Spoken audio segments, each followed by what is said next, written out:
अस्सलामुअलैकुम नाज़रीन, आप देख रहे हैं प्रोग्राम पुकार और मैं हूं आपके साथ अनीला ज़का। आज मैं मौजूद हूं जिंदा दिलान के शहर लाहौर में और यहां पेश आता है एक अंधोनाक वाक़या, जहां पर एक 20 साल का लड़का महज अपने मालिक को इस बुनियाद पर कत्ल कर देता है कि उसके पास महंगा मोबाइल है और वैसा ही मोबाइल मुझे भी हासिल करना है, तो क्यों ना मैं इसी को मार कर इससे इसकी एक कीमती चीज़ हथियार।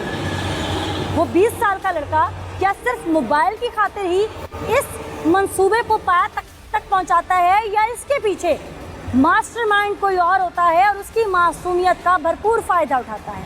हक़ाइक़ देखकर आप दंग रह जाएंगे। ये होशरुबा इंकशाफात आज के प्रोग्राम में मैं करने जा रही हूँ। नाज़रीन, इस वक्त मैं कोट लखपत थाने में मौजूद हूँ। मेरे साथ वो सफ़ाक मुलज़िम मौजूद है जिसने सिर्फ एक मोबाइल फ़ोन लेने की खातिर अपने मालिक को बेदर्दी से कत्ल कर दिया। ये शाखसाना कैसे पेश आया, इसने दरिंदगी क्यों उठाई, इसी की ज़ुबान से सुनते हैं। क्या नाम है तुम्हारा? मोहम्मद आसिफ। उम्र कितनी है? 20 साल। कितने अरसे से मुलाजमत कर रहे थे? 6 साल। इसी मालिक के पास? जी। यानी कि जो अल्लाह के बाद ज़मीन पर तुम्हें रिज़्क देने वाला था, वसीला था, तुमने उसी का नमक खा के उसके साथ नमक हरामी कर दी।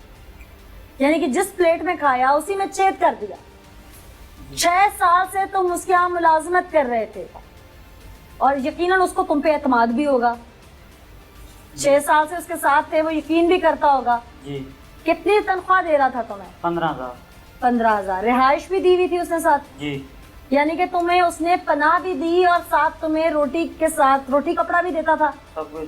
सब कुछ देता था और तनख्वाह भी दे रहा था ताकि तुम अपने पीछे घर बार में भेज सको। जी। तुम लाहौर के बासी नहीं हो ना? नहीं। परदेसी हो यहाँ पर? जी। इसके बावजूद उसने तुम्हें शेल्टर दिया हुआ था। जी। उसके साथ तुम्हें मसला क्या था? और मसला कुछ भी नहीं। ऊंचा बोलो। मसला कुछ भी नहीं था, लड़ाइयाँ होने लगी हमारे आपस में दरमियान। तुम्हारा मालिक था सो कॉल्ड, तुम मुलाजमत करते थे उसकी रियाया में थे, वो डांट डपट कर सकता था? करता था, लेकिन वो ज़्यादा करने लगा था। पहले जो करता था ना, पहले नहीं करता था, तो अब ज़्यादा करने लगा था। तुम मुलाजमत छोड़ देते उसके पास से? मुलाजमत मैंने नहीं छोड़ी। ऊंचा बोलो। नहीं छोड़ी मुलाजमत। मुलाजमत नहीं छोड़ी, लेकिन उसका सुराग सफा हस्ती से तुमने मिटा दिया। जो तुमने बोलना है ना, सोच समझ के बोलना है। जितनी कहानी मुझे सुनानी है सुना लो, क्योंकि मैं मामले को इन्वेस्टिगेट करती होती हूँ और मैं इस केस को भी करूंगी। मैं क्या कह रही हूँ, समझ आ रही है? जी आ रही है। किस बात पे तुम्हें डांट डपट होती थी? लड़कियों की वजह से मना कर रहा था। यानी कि तुम्हारे हथकंडे ओछे थे, गलत कामों में थे तुम ना? जी। तो तुम्हें रोकता ही था ना, इसमें बुराई क्या थी? वो भी कर रहा था, मुझे रोक रहा था, इससे ना करो तुम। तो तुमसे बड़ा था ना, तुम उसकी रियाया में थे, तुम्हें मना कर रहा था। जो वो कर रहा था वो अपने अल्लाह को जवाब देता, और अगर तुम भी इसी चीज की अपने रब को जवाब देते तो तुम उसके पास से नौकरी छोड़ देते। मुझसे गलती हो गई। ये गलती नहीं है, गुनाह है जो जानबूझ के किया जाए। ये गुनाह हो गया। तो भाई तुम उसके पास से अगर नहीं काम छोड़ना चाहते थे तो इसका मतलब है वो तुम्हें अच्छा लगता था, फिर मार क्यों दिया उसे?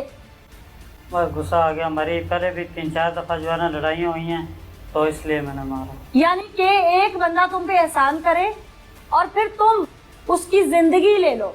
वो कहते हैं ना, हजरत अली रज़ी अल्लाह अन्हा का कौल है कि जिस पर एहसान करो उसके शर से भी बचो। तो वो शर ऐसा होता है, मेरे नाज़रीन टेलीविजन स्क्रीन पर ये देख सकते हैं कि जिस शख्स ने इस पे एहसान किया, 14 साल के एक बच्चे को अपने पास रखा, उसे घर में जगह दी, उसे रोटी कपड़ा हर चीज़ दी, उसे फिर तनख्वाह भी दी और 6 साल से उसकी परवरिश भी कर रहा है। तो इस शख्स ने महज एक मोबाइल फ़ोन लेने की खातिर अपने मालिक को बेदर्दी से कत्ल कर दिया और इसका मंसूबा भी ये बनाता रहा, जो कि अपनी ज़ुबान से आगे चल के मेरे नाज़रीन को बताएगा कि इसने किस तरह से एक मोबाइल की खातिर जो मंसूबाबंदी की, उसको पाया तकमील तक इसने कैसे पहुंचाया। उससे पहले मैं थोड़ी सी इसकी ब्रीफ हिस्ट्री इसलिए आप लोगों को सुना रही हूँ कि किसी भी मुलज़िम को उस जिस नहज तक वो पहुँचता है और वो ये संगीन जुर्म करता है, उसके पीछे उसका बायोडाटा क्या होता है। ये तमाम आम हम जैसे इंसान होते हैं, उसके बाद इन पे शैतानियत किसी न किसी लालच की वजह से तारी होती है और ये फिर इस नहज तक पहुंच जाते हैं। 20 साल इसकी महज उम्र है। इस उम्र में इंसान सिर्फ 2 वक्त की रोटी, कोई अच्छा ईद पर या सर्दी गर्मी का जोड़ा, इससे ज़्यादा कुछ नहीं सोच सकता।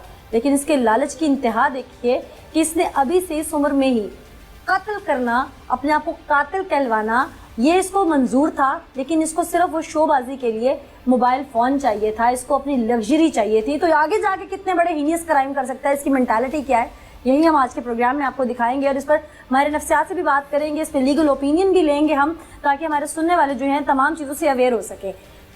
तुम 6 साल से उसके पास थे, इससे पहले भी तुमने उसे कोई नुकसान पहुंचाया था? नहीं। तो जो ये कहानी सुना रहे हैं वो कत्ल की वजह ये नहीं है। कत्ल की वजह क्या है वो मैं अपने नाज़रीन को आगे चल के बताऊंगी। हमारे साथ इस वक्त इंचार्ज इन्वेस्टिगेशन मौजूद हैं शान इलाही साहब, उन्हीं से जानते हैं। शान साहब ये बताइएगा कि आप उस वक्त स्पॉट पे पहुंचे, आपने इन्वेस्टिगेट किया सारा मामला, ये मुलजिम बड़ा शातिर होगा यकीनन, जिसने कत्ल कर दिया है तो मनसूबाबंदी से किया वो भी, तो उसने जहन तो अपना लड़ाया होगा कि मैंने इस कत्ल को छुपाना कैसे है, तो फिर डिग आउट कैसे किया सारा मामला? ये मामला ऐसे हुआ कि जब सुबह 150 की कॉल चली है तो हम मौके पे पहुंचे। मौके पहुंचने के बाद देखा कि नाश पड़ी हुई है। अच्छा। उसको जो जाए हुआ था वहाँ फर्श को धोया हुआ था। मर्डर किस चीज से किया हुआ था? मर्डर इसने छुरी से किया था। अच्छा। उसके 7 छुरियां लगी हुई थी। आम घर की छुरी या कोई तेजधार छुरी मंगवाई गई थी? तेजदार छुरी थी। अच्छा। 2 पेट में लगी हुई थी। अच्छा। गर्दन यहाँ से काटी हुई थी। उसके बाद लेफ्ट के अपर और बैक साइड पे दोनों पे छुरी लगी हुई थी। अच्छा। फिर राइट हैंड पे लगी हुई थी, फिर कूनी पर लगी हुई थी। सही। मतलब मुख्तलिफ जिस्म के हिस्सों पर लगी हुई थी सारी। देखा, चेक किया, हमने फौरन तौर अपने अफसरान वालों को बताया। बताने के बाद हमने PFSA क्राइम सीन यूनिट तमाम को हमने कॉलिंग की। उधर SHO साहब भी पहुंच गए तमाम, फिर मिलके हमने देखा, जायब कुआ देखा तो उधर उसको फर्श को भी धोया हुआ था, लेकिन इसका वहाँ पे मैंने देखा तो इसका पाँव लगा हुआ था। अच्छा। जब इसने कैसे पता चला कि इसी का पाँव था? मैंने इसका नाप करके देखा था। अच्छा, ये बड़ी टेक्निकल बात है कि जाए वकूफ़ पर अगर इस तरह का कोई स्पॉट मिले और उसको नाप करके उसका पाँव से पाँव पर रख कर उसको इन्वेस्टिगेट किया जाए, यकीनन बड़ी अच्छी और आपकी काबिलियत है कि आपने इस तरह से उसको चेक किया। फिर उसके बाद इसको थाने ले आए। ले जाने के बाद फिर PFSA क्राइम सीन यूनिट जो उन्होंने अपनी वहाँ से एविडेंस कलेक्ट करनी थी, कलेक्ट करके पार्सल तैयार किया हमारे। आले कत्ल भी बरामद हो गया। इसको ले आए, लाने के बाद इसकी तफ्तीश करते रहे। तफ्तीश के दौरान फिर मुख्तलिफ हीलो बहानों से काम लेता रहा। अच्छा। फिर हमने टेक्निकल तरीके से बात की कि आपका DNA आ जाएगा, आपका ये पाँव लगा हुआ है, ये भी है।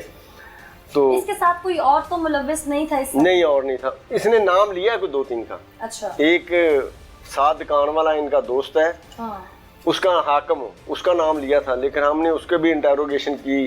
जब हमने तसल्ली कर ली तो फिर तमाम लात वाक़या इस पे सामने। इसने फिर हमें दौरान तफ्तीश बताया कि मैं जहाँ पे रात को सोया हुआ था, इसने बताया कि 11 बजे मैं और दोनों सोए बैठे रहे हैं, बातें शातें करते रहे। करने के बाद मैं छत पे जाके 4 पे सो गया हूँ, वो नीचे सो गया है।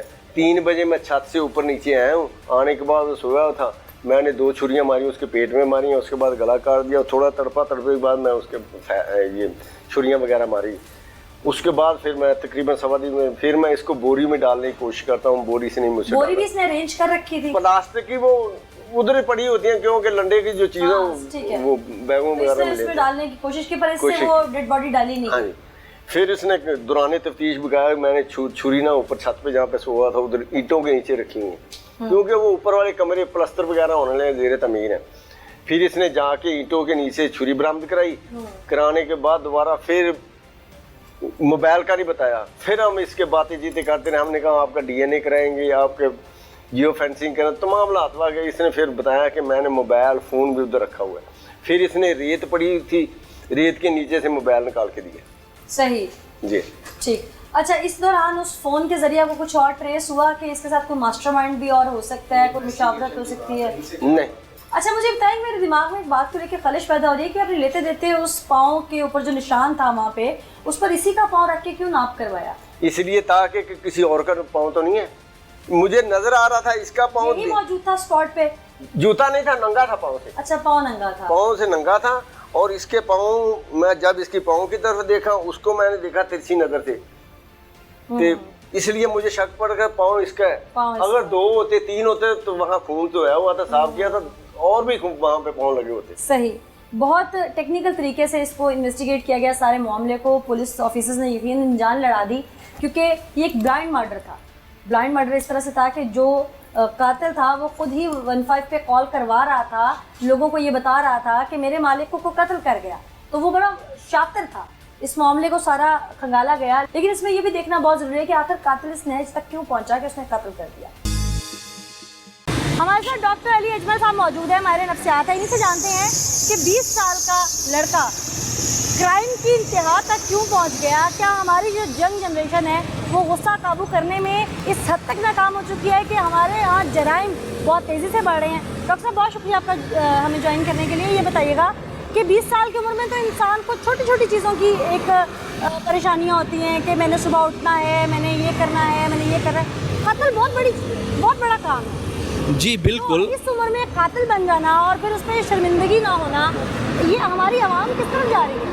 देखें जी बिल्कुल, ये तो एक इतनी छोटी एज में जज्बात का इस तरह से आउट ऑफ कंट्रोल हो जाना कि कत्ल ही कर देना, ये नो डाउट कि एक हमारे इंसानों की जो जज्बाती पस्तगी और जहनी पस्तगी की तरफ इशारा करती है। आपने बिल्कुल दुरुस्त कहा कि इतना अभी लड़का, एक ऐसा बच्चा कहना चाहिए जो कि अभी टीन एज से बाहर आया, उसने एक बात पे, एक छोटे से जज्बात को वो कंट्रोल नहीं कर सका और उसने मर्डर कर दिया।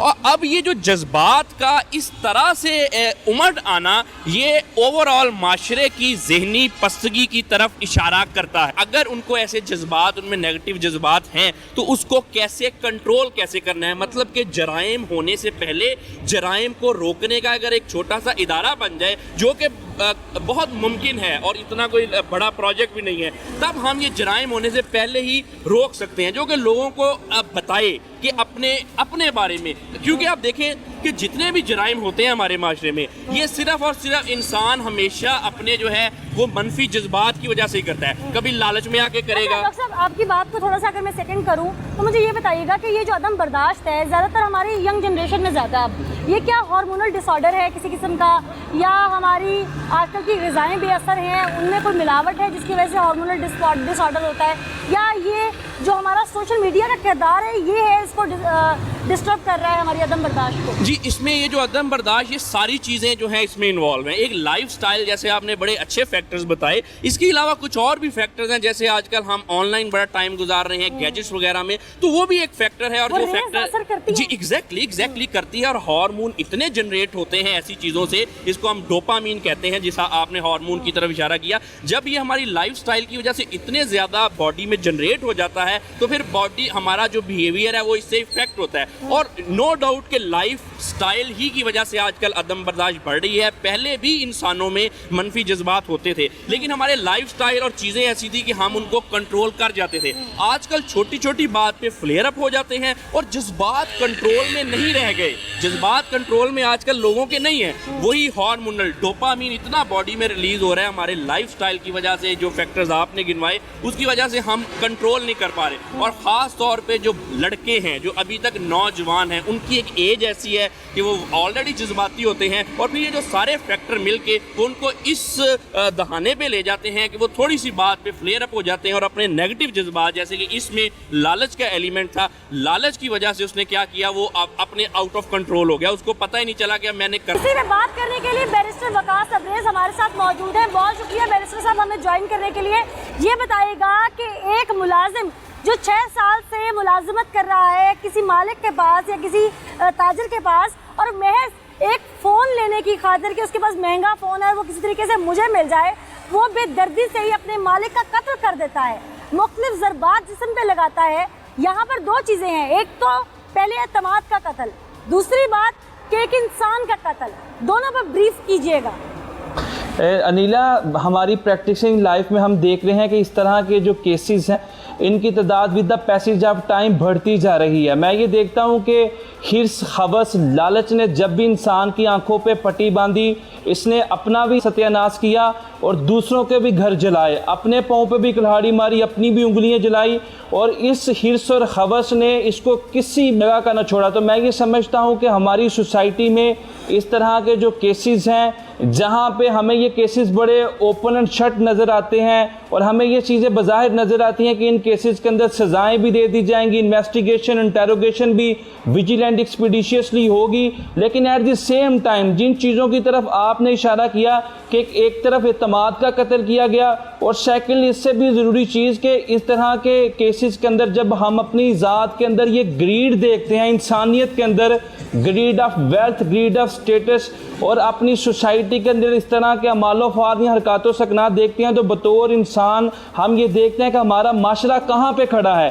बदकिस्मती से हमारा माशरा अहलाकी गिरावट की उन खद्दों पे या बेरबरवी की उन खद्दों पे आन खड़ा है कि जहाँ पे जुल्मतों के पहाड़ हमें लकीर की मानी नजर आते। इतने जालमाना और सफाकाना इक़दाम करने से पहले एक लम्हे के लिए हम तफक्कुर नहीं करते, तदब्बुर नहीं करते कि जो हम क्रिमिनल एक्ट करने जा रहे हैं, सिर्फ हमारा इक़दाम यह है कि हम लालच की पट्टी अपनी आंखों पे बांधे 1 लाख 1.5 लाख के मोबाइल के पीछे किसी का घर उजाड़ने जा रहे हैं, किसी के घर वालों का चूल्हा जो है वो बुझाने जा रहे हैं, और अपने आप को भी फांसी के फंदे की तरफ धकेलने जा रहे हैं। तो मैं ये समझता हूँ कि जहाँ पे इन केसेस में हम सज़ा और जज़ा का अमल देखते हैं, वहाँ पे हम अपनी सोसाइटी के अंदर जब तक जहन साजी नहीं करेंगे, किरदार साजी नहीं करेंगे, जब तक टॉलरेंस और बुर्दबारी को हम प्रमोट नहीं करेंगे, तब तक हम अपनी सोसाइटी में इस तरह के क्राइम का सदेबाब नहीं कर सकते। महज सजाएं दे दें, क्योंकि आप बैरिस्टर हैं, कानून को बहुत अच्छे तरीके से समझते हैं। हुदूद ला में कत्ल के हवाले से इस्लामिक जूरिस्प्रूडेंस के पॉइंट ऑफ व्यू से क्या कहा गया है, यानी कि दीन क्या सजा देता है, और साथ ही साथ हमारा जो 1973 का आइन है वो इस पर क्या सजा देता है, दोनों तरीके से बताइएगा। देखिए, जो हमारे इस्लामिक लॉ का कॉन्सेप्ट है उसके अंदर भी कत्ल के बदले कत्ल है, जान के बदले जान, आंख के बदले आंख, कान के बदले कान, नाक के बदले नाक। बड़ा क्लियर कंसेप्ट है। किसास लिया जाएगा और किसास रियासत देगी, इसे सजाए मौत दी जाएगी। जहां तक तज़ीरत पाकिस्तान का ताल्लुक है तो सेक्शन 302 मौजूद है, उसमें भी जो कत्ल के मुजरिम के लिए सज़ा है वो सजाए मौत है। तो दोनों एस्पेक्ट से देखें, दोनों पहलुओं से देखें तो इस मुलजिम के लिए जो सज़ा है, जो लॉ डिफाइन करता है, वो सजाए मौत है। लेकिन मैं इससे भी एक ज़रूरी बात जो आपके गोशगुजार करना चाह रहा हूँ वो ये कि चाहे इंग्लिश जूरिस्प्रूडेंस हो, वो ये कहती है कि जो क्राइम के असबाब हैं, जो वजूहात हैं, जो सोसाइटी में, उनका जायजा लेने की भी जरूरत है हमारे जुडिकेटर्स को, हमारे उल्मा को, हमारे टीचर्स को, ताकि सजाओं का जो सबसे बड़ा ऑब्जेक्टिव है वो ये कि हमारी सोसाइटी से क्राइम का तदारुक हो सके। लेकिन अगर सजाओं से भी क्राइम का तदारुक नहीं होता तो हमें एक स्टेप पीछे आके देखना है कि आखिर वो कौन से वामिल है, कौन से असबाब हैं, कौन से ऐसे मुहरिकात हैं कि जिस पे हम काम करेंगे तो इस तरह के जो बच्चे हैं, इस तरह के जो नौजवान हैं, जो वेल्थ की ग्रीड में, स्टेटस की ग्रीड में, फेम की ग्रीड में लोगों के गले गोंद देते हैं, उनका कत्लेआम करते हैं, हम उनको कैसे कंट्रोल कर सकते हैं, कैसे उनकी जहन साजी कर सकते हैं। कंट्रोल की बात की तो आप नहीं समझते कि ऐसा हल्का जो कानून को बहुत अच्छे से समझता है, जैसे वकला बिरादरी है हमारी, माशाल्लाह आप भी चूंकि वकील हैं, तो वकला को भी अवेयरनेस पॉइंट ऑफ व्यू से ऐसे सेशंस करने चाहिए हमारी आवाम की, यूथ के, ताकि उन्हें पता चले कि जुर्म की सज़ा और सज़ा मिलने के बाद का जो जेल का मरहला होता है वो कितना ख़तरनाक होता है।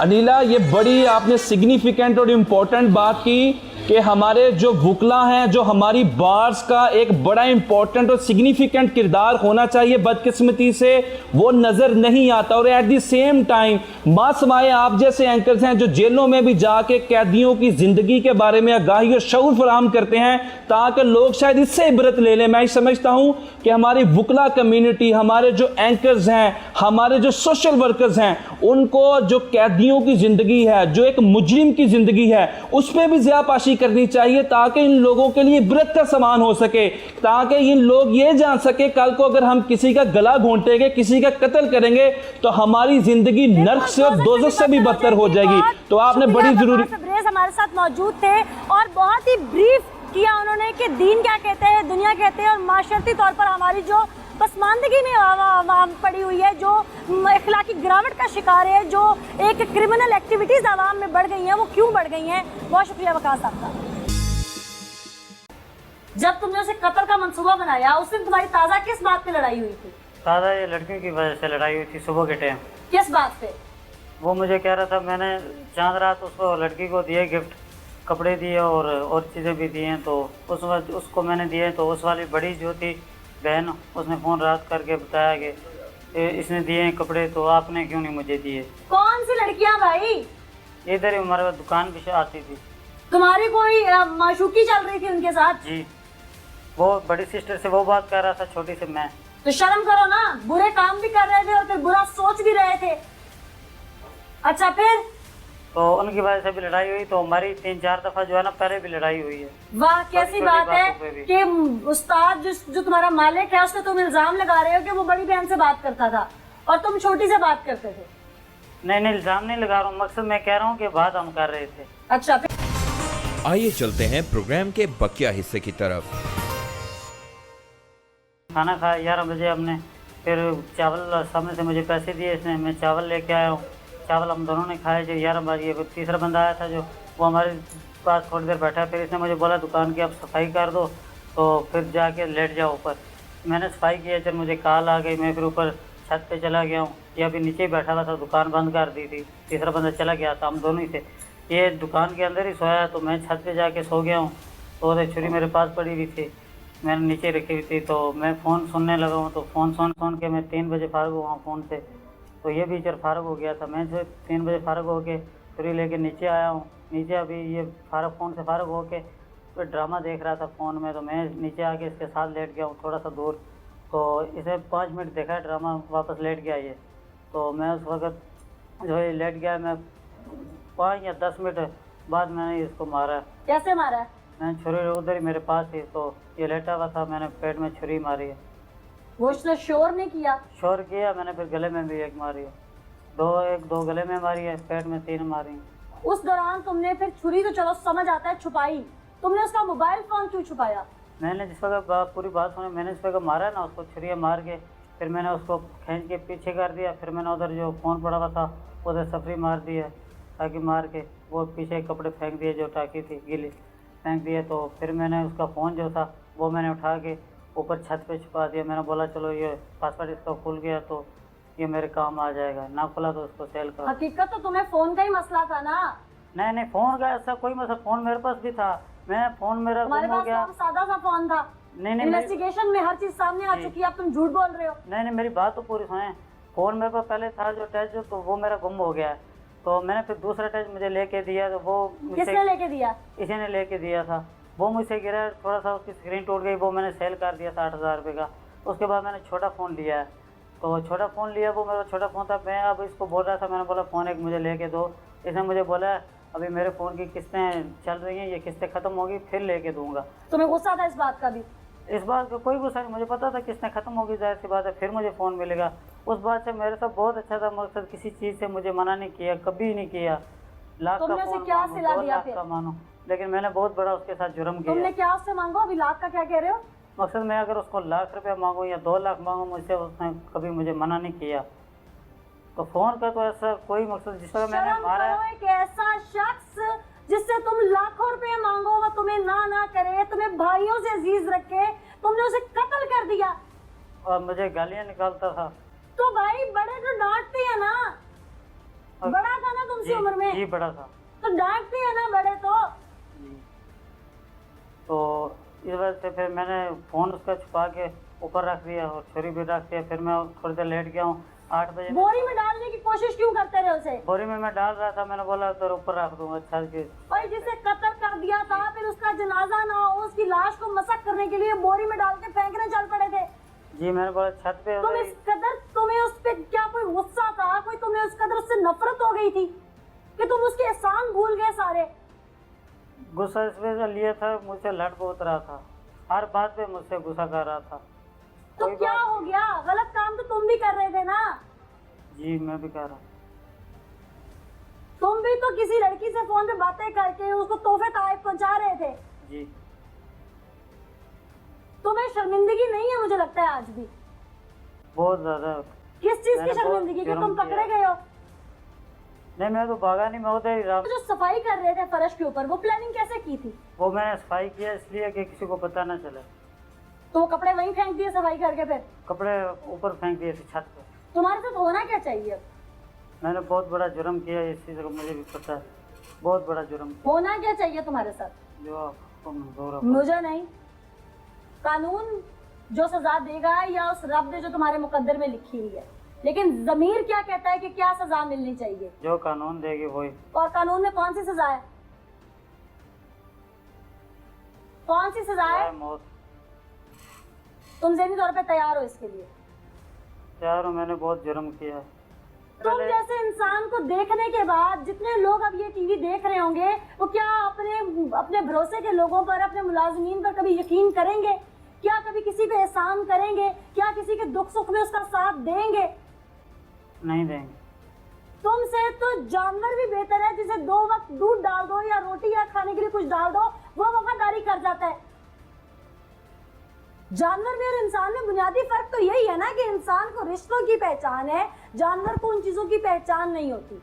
लेकिन कुछ जानवर ऐसे होते हैं, जैसे कि मिसाल के तौर पर अगर हमने घर में पेट पाले, कुत्ता या बिल्ली, तो उसे 2 वक्त का दूध डालें, उसे प्यार का हाथ फेरें, उसे किसी वक्त लाड करें, तो वो भी याद रखता है कि ये मेरा मालिक है, मैंने इस पर नहीं भौंकना, मैंने इसको नहीं काटना, मैंने इस पर अटैक नहीं करना। पर इस जैसा इंसान तो उन जानवरों से भी बदतर है, जिस थाली में खाता है उसमें छेद करता है, उसी मालिक पर भौंकता है, उसी को काटता है, उसको जान से मार देता है। खुदारा जितने लोग इस वक्त मेरा प्रोग्राम देख रहे हैं, उसमें ऐसे जितने भी लोग जिन्होंने अपने ऐसे वेल विशर्स के लिए, अपने ऐसे जो आपके लिए साहिबान बने हैं, जिन्होंने आप पर एहसान किया, उनके दिल में अगर जरा सा भी कोई नफरत रखी है, शर रखा हुआ है, तो उसे निकाल दीजिए, क्योंकि फिर रुसवाई ऐसी होती है और कत्ल कभी छुपता नहीं है। ये बात तो हकीकत है, क्योंकि ये शख्स पहाड़ों का रहने वाला है और ऐसे मकामात पर इन लोगों का गांव है, आबादियां हैं, जहां पर किसी किस्म का कोई सिग्नल या नेटवर्क नहीं आता। लेकिन चूंकि इसको अल्लाह ने दुनिया में रुसवा करना था, तो इसे ये मौका ही नहीं मिला कि ये यहाँ से भागकर किसी ऐसी जगह पर छुप पाता जहां पर पुलिस इसे कुछ वक्त लगा के ढूंढती। शायद ट्रेस तो ये बाद में तब भी हो जाता, लेकिन एक वक्त लगता। इसकी रुसवाई लिखी थी या इससे ये गुनाह होना था, तो इसको किस चीज की सजा इस मद में मिल रही है, ये सोचना इसके लिए भी बेहद जरूरी है, और उन लोगों के लिए भी जरूरी है जो समझते हैं कि गुनाह करते हैं बच के निकल जाएंगे, पावर है, पैसा है, कुछ नहीं होता। जब उसकी लाठी पड़ती है तो बहुत कुछ होता है। इसके साथ ही मुझे अनीला ज़का को दीजिए इजाजत। अगले एपिसोड में फिर किसी नई सीख के साथ दोबारा हाजिर होंगे, तब तक के लिए अल्लाह ने।